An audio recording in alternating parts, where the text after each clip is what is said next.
thought I'd tell a few stories from my life, especially about things that happened during the war here. But not to tell stories just for the sake of telling stories. Irish people love telling stories. I love telling stories, especially with a few drinks. But telling stories um, in relation to God and my faith journey. Um, stories can light up the influence of God in our life. They have meaning, purpose. They show that life isn't an accident, that everything comes together. First story, well, I'm going to tell stories about the war, but I'll tell stories outside my life as well, because they relate to things that happened to me during the war. First story I can think of is when I was 15-year-old. I was on holidays in Donegal, which is in the west of Ireland, in a little holiday town called Bundoran. Well, two dogs, was very old Labrador, black Labrador, bitch called Sheba, and a young German Shepherd. I forget his name. He was my brother's dog. I think he was about 3 year old. He hated the water. The German Shepherd loved the water, but she was getting very old. Anyway, I was walking out along a long stretch of beach, totally deserted, on a beautiful summer's day called Town Strand. It looks over towards the Atlantic. I suppose the next port of call after the west of Ireland was New York, the east coast of America. It's amazing watching the big breakers coming in. So I walked along for a mile or two along the Golden Sands, and there was a sign up. There was a small river coming into the sea, and there was a sign up that says no swimming in red. So of course I decided to be 15-year-old to swim. So I jumped into the water and started to swim out. It was fine, until I got halfway out, but there was this enormous current. I was a good strong swimmer. I was 15, I swam my whole life, but the current caught me, and I just tried to swim against it, and I couldn't swim. And my arms got tired, and all I could do then was just tread water. But even then, I was getting pulled out to sea. I mean, that current, I don't know how far it would have took me out to sea. It was like arms wrapped around you, just dragging you on, dragging you on. So I realised I was gonna die, because there's nobody in the beach. I looked around me. I mean, I shouted a few times, but I mean, there's nobody to answer my call. There was nobody for miles away. So I raised my eyes to heaven and I prayed to Our Lady, and I says, if this is my time to go, I'm going. And said an act of contrition. I was at peace. I don't think drowning's maybe the worst way you could die. There's worse ways to die than drowning. But I said to Our Lady, please help me, if you can. And the thought at once came into my mind,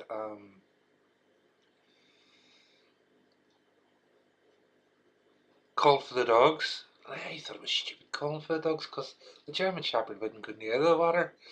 And what could an old Labrador, I mean, she was about 10-year-old, what could she do to help me come ashore?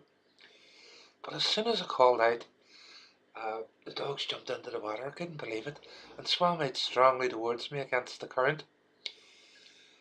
As I said, my arms were that tired, I could hardly move them, but I put my arms round both dogs, and because of both dogs, they struck out for shore. I couldn't believe that either, they didn't fight against me. It's as if they knew to help me, and they pulled me ashore, basically. And by the time I got ashore, I kissed the sand. I couldn't stand up straight. My legs were going from under me. The sand was that hot. I remember it well. And I just thanked Our Lady for saving my life. Um, just kneeling there, just couldn't believe it. I couldn't believe what the dogs had done either. It was a real miracle. So anyway, I walked home to Bundoran and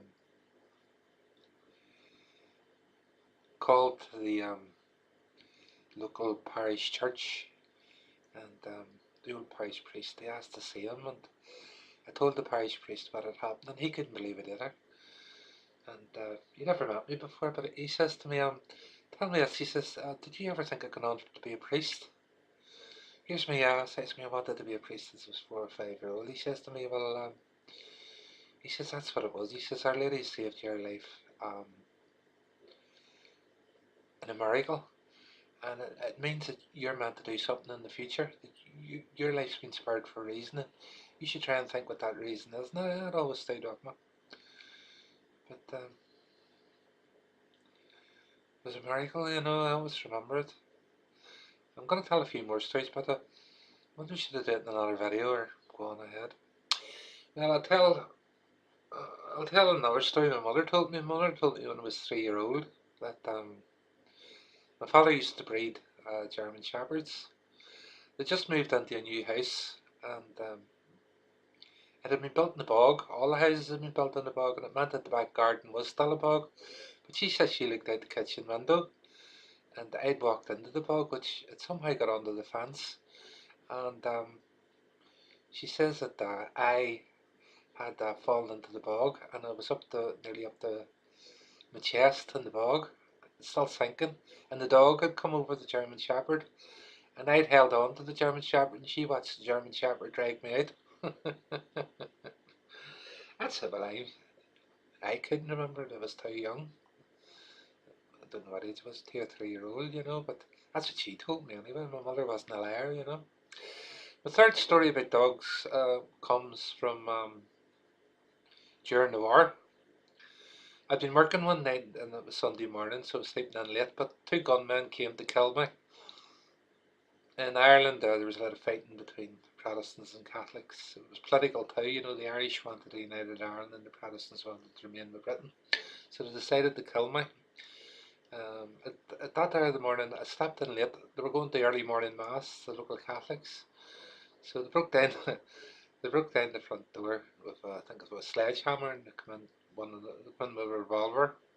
But there's two dogs in the house, two Rottweilers.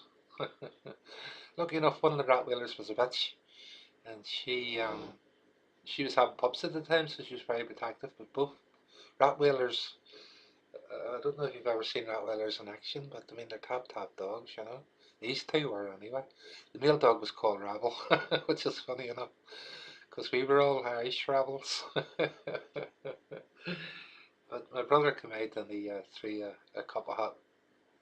I think the gunman was that surprised to see my brother. He threw a cup of hot coffee in his face, then the dogs attacked him. So I think he had a hard time with the two dogs, tell you. He didn't know what to make of it. He run. But the local Catholics that were going to Mass had seen the gunmen running out of the house, and they weren't in a good state. The two dogs holding on to them. So the local Catholics picked up rocks and bottles and threw it at the gunmen, and they went into the car and they broke the windows in the car. So they left the area a lot quicker than they went in. But it always stands by me that God used dogs to save my life 3 times. In fact, I think it was more than that there, if I cast my memory back. There's another story happened with the dogs there, just of two Japanese Akitas now. I was walking around the park. It's usually very quiet, but there's a part of the park with drug dealers um, use drugs. And one of the drug dealers shouted at me. It was broad daylight, and there's people about. It wasn't at night time. It was totally unexpected.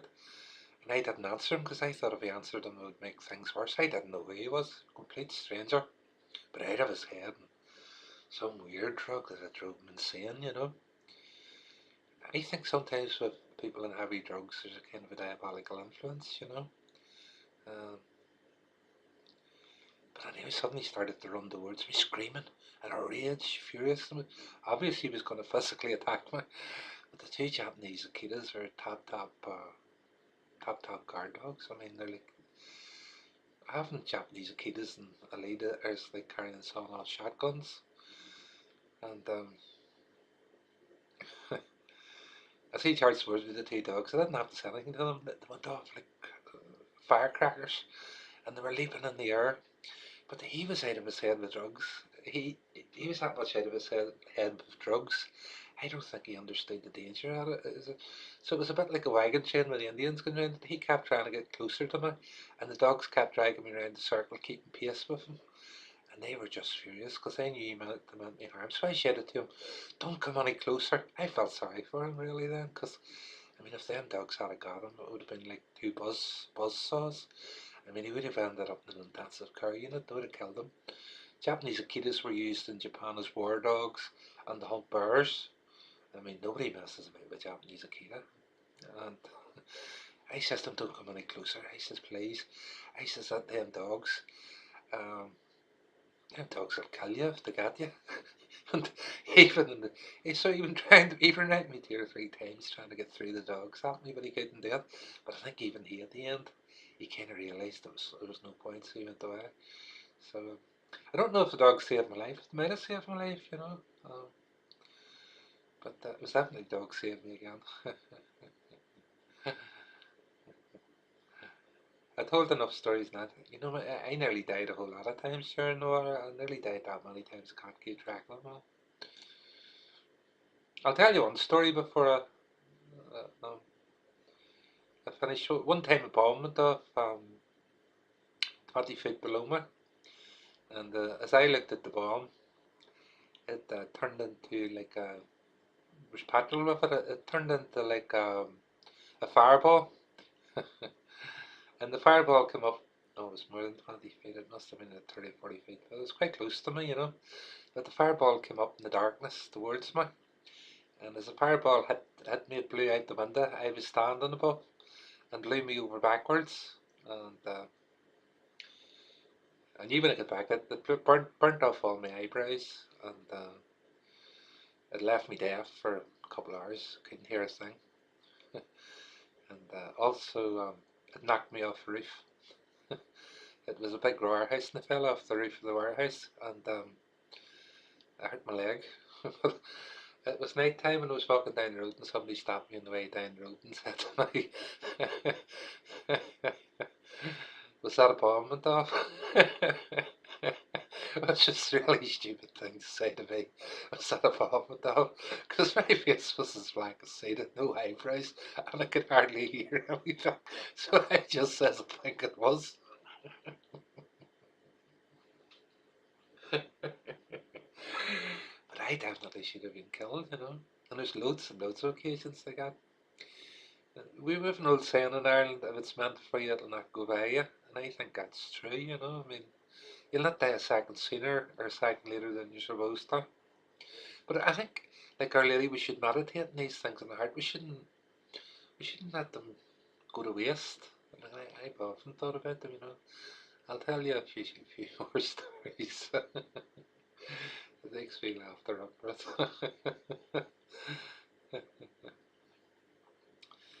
You know, St. John Bosco had a dog. It was like a miraculous dog. I think it was called Grigio. And whenever St. John Bosco was in danger, the dog used to turn up. Like for instance, there was 2 or 3 Freemasons one time and they hid behind some bushes to kill St. John Bosco at night time, and the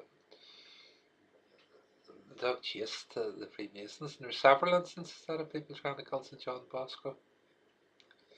There's also a story about St. Francis Assisi in the Italian town of Gubbio, and it's a true story. That there was a wolf in the town, and the wolf was attacking and killing people in the area, and they asked St. Francis could he help. And St. Francis went to the wolf, and whatever he says, that he promised the wolf was hungry, you see, and he promised the wolf that the people of the town would look after him. And this was a huge, huge wolf.